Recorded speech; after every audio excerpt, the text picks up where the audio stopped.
नांदेड शहराला देखील भूकंपाचे सौम्य धक्के जाणवले। हिंगोली जिल्ह्यातल्या पांगरा इथं झालेल्या 4.7 रिश्टर स्केल तीव्रतेच्या भूकंपाचे हादरे संपूर्ण नांदेड शहरात बसले।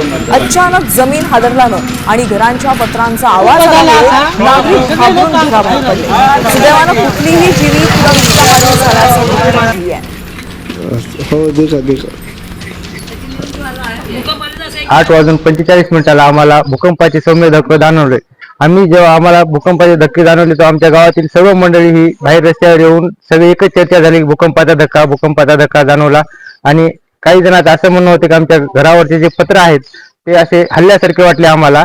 सगळेजण एका जागी बाहेर येऊन एकच चर्चा होती की आमच्या इथे भूकंपाचे धक्के जाणवले आहेत। परत आला, पंखे वगैरे सगळं हल्लं, हा आणि भिंती वगैरे हलू लागल्या आणि खडखड खडखड वाजलं। आम्हाला वाटलं हे काय झालं बाबा, सगळे आले तर गल्लीमध्ये सगळे जमा झाले।